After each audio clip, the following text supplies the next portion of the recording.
sekali kita bisa bertemu kembali. Hari ini kita kembali bertemu dalam pelajaran biologi.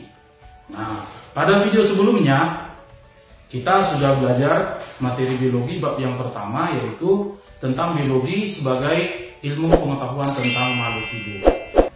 Nah, bagi kamu yang belum menonton video yang pertama, silakan kamu tonton dulu ya, supaya tidak langsung loncat ke tanggal kedua ya, langsung tanggal pertama dulu, yaitu tentang biologi sebagai ilmu pengetahuan tentang makhluk hidup.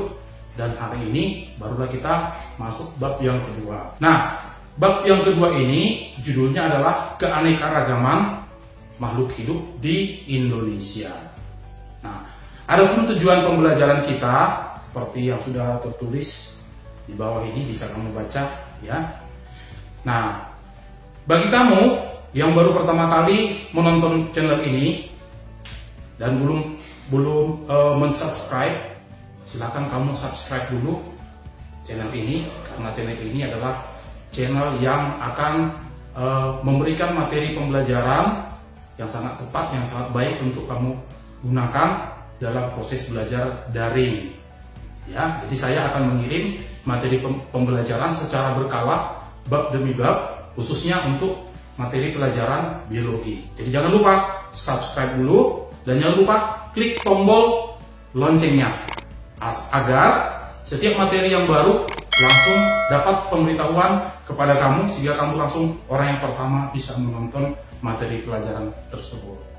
Nah, materi bab kedua ini seperti yang kalian lihat pada peta konsep ini ya.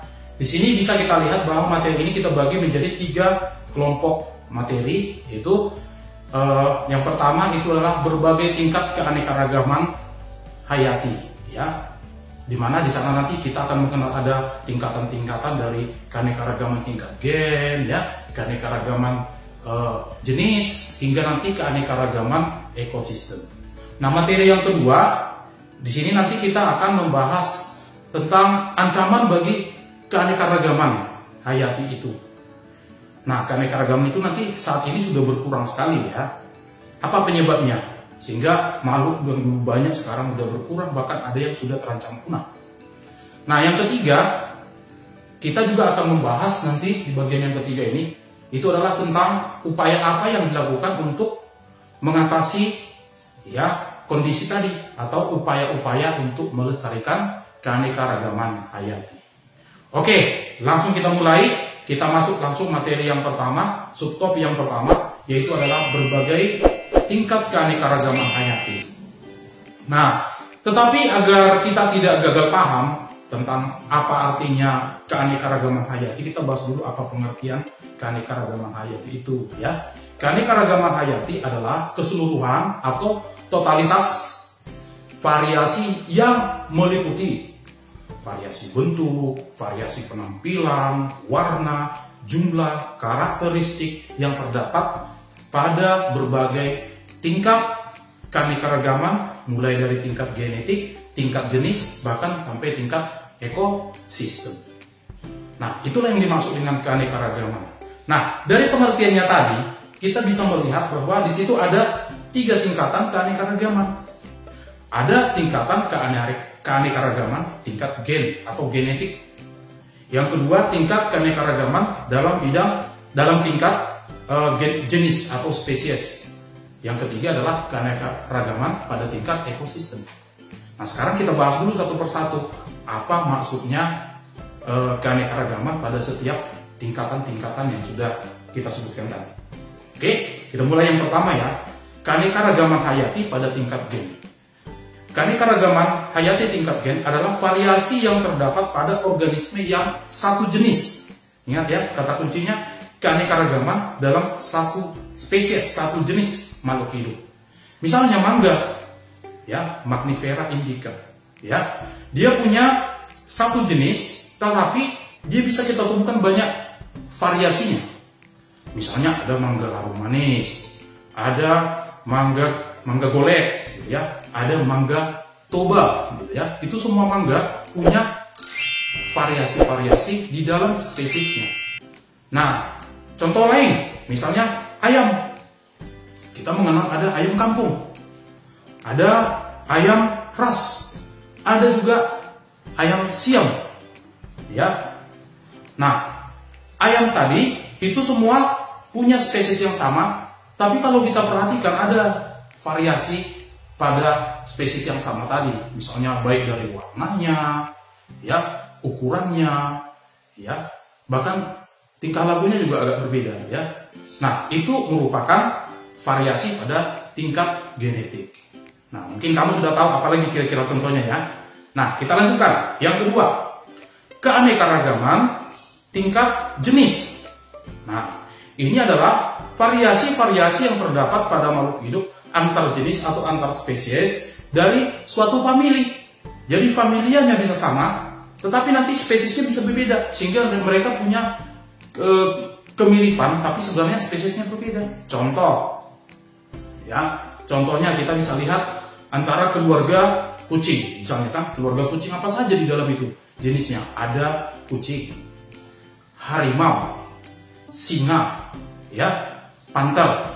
Nah, itu semua punya perbedaan spesies, walaupun mereka berada pada tingkat tingkat famili yang sama. Nah, itu kira-kira maksudnya. Contoh lain misalnya kelapa dengan aren. Nah, itu contoh-contoh yang berada pada, jadi kata kuncinya kira-kira begini biar gampang, ya. Untuk mengetahui apakah ini keanekaragaman tingkat spesies atau tidak, ya, cukup kamu lihat sebenarnya apakah mereka berada pada satu familia. Nah, kalau berada pada satu tingkat famili yang sama, maka spesiesnya berbeda. Itulah yang merupakan contoh dari keanekaragaman hayati tingkat jenis. Nah, keanekaragaman hayati tingkat ekosistem ini adalah keanekaragaman yang lebih kompleks, ya. Keanekaragaman hayati tingkat ekosistem adalah keanekaragaman yang terjadi karena interaksi dengan lingkungan. Pada lingkungan yang sesuai, setiap makhluk hidup akan dibentuk oleh lingkungannya. Jadi bisa berbeda dia, ya, bisa ada perubahan karena ekosistemnya berbeda. Contoh, kaktus di gurun punya karakteristik yang berbeda, misalnya akarnya bertumbuh banyak, batangnya bisa menyimpan air, karena itu merupakan suatu cara adaptasi terhadap kondisi lingkungan. Nah, beda dengan misalnya cemara yang bisa hidup di daerah gunung salju atau daerah kutub yang sangat dingin. Nah, itu adalah suatu keanekaragaman tingkat ekosistem. Nah, gimana? Gampang kan? Itulah jenis keanekaragaman, ada 3 tingkat. Nah, apa manfaatnya keanekaragaman ini?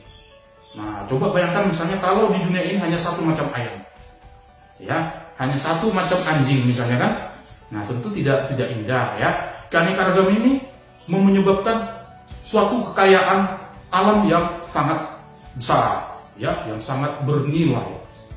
Nah, jadi keanekaragaman ini punya manfaat. Pertama, misalnya manfaat konsumtif, artinya produk-produk keanekaragaman hayati langsung dapat dikonsumsi atau digunakan, ya, bisa dijual misalnya di pasar, bisa dimanfaatkan langsung, ya. Misalnya seperti kayu, ya, bahan makanan, ya, kita bisa mengenal ada banyak tipe beras, ya, padi yang berbeda-beda. Kita bisa mendapatkan daging, ya, daging dari hewan-hewan ternak, ya. Nah, itu merupakan manfaat yang disebut dengan manfaat konsumtif. Manfaat yang kedua adalah manfaat produktif. Artinya nilai-nilai produk keanekaragaman hayati yang dieksploitasi secara komersil, ya. Contoh, industri kertas memproduksi kertas dengan menggunakan bahan-bahan dari tumbuhan, misalnya dari kayu, ya. Nah, itu namanya manfaat produktif. Ada lagi, satu lagi adalah manfaat ekologis, merupakan nilai-nilai langsung dari fungsi keanekaragaman hayati. Semakin tinggi tingkat keanekaragaman hayati suatu ekosistem, maka ekosistem itu akan lebih stabil, ya. Misalnya di hutan belantara itu tinggi tingkat keanekaragaman hayatinya, maka secara ekologis dia merupakan ekologi yang paling stabil. Nah, itu. Nah, itulah manfaat dari keanekaragaman. Bagaimana? Mudah kan? Oke. Nah, sekarang kita lanjut. kita sekarang membahas keanekaragaman di Indonesia. Indonesia merupakan negara dengan tingkat keanekaragaman yang sangat tinggi di dunia. Ya, pertama penyebabnya karena Indonesia ada di daerah tropis. Ya, daerah tropis merupakan daerah yang memiliki keanekaragaman hayati terbesar di dunia. Indonesia berada di sana. Nah, kemudian Indonesia berada di antara dua samudra, Samudra Hindia dan Samudra Pasifik. Ya, itu juga akan menyebabkan kekayaan laut kita menjadi sangat melimpah. Kenapa? Karena hewan-hewan air laut ya yang ada di Samudra Hindia dengan yang Samudra Pasifik semua ada di Indonesia. Bayangkan kalau misalnya Filipina, mereka hanya memiliki kekayaan laut yang hanya ada misalnya di lautan Pasifik saja.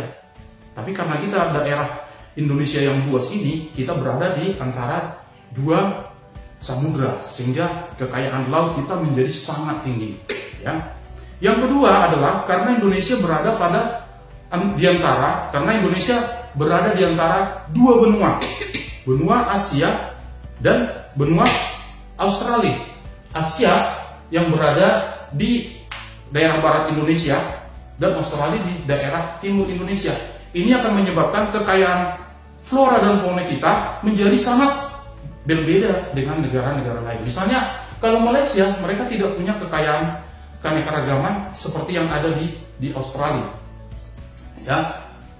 Thailand tidak punya kekayaan alam Australia, mereka hanya punya Asiatis, ya. Kekayaan alam yang ada di Asia. Nah, kalau Indonesia luar biasa, kita punya kekayaan alam Asiatis atau Orientalis, kita punya juga kekayaan alam atau keanekaragaman di daerah Australis. Nah, Indonesia karena merupakan daerah antara benua Asia dengan benua Australia, maka Indonesia ini punya suatu zona yang unik sekali. Itu namanya ya bagian peralihan antara Asia dengan Australis. Oke. Nah, ini sudah diteliti oleh si Wallace dan Weber, ya. Wallace dan Weber membagi Indonesia ini, keanekaragaman hayati Indonesia itu menjadi 3 daerah, ya, seperti dilihat pada gambar ini. Jadi ada namanya garis Wallace, ya, ada garis Weber, ya. Ini bukan orang Indonesia ini. Sebenarnya mereka dulu datang ke Indonesia ini sebagai penjajah, ya, tapi karena begitu kayanya keanekaragaman Indonesia, mereka tertarik untuk meneliti keanekaragaman Indonesia. Oke. Nah, sekarang kita bahas satu persatu apa-apa saja keanekaragaman itu, ya. Kita mulai dulu di daerah ya Orientalis atau Asiatis. Itu tadi adalah kekayaan keanekaragaman di Asia pada umumnya. Jadi di Indonesia itu kita akan temukan ya yang termasuk Asiatis ini itu mulai dari daerah Pulau Sumatera, Kalimantan, Jawa.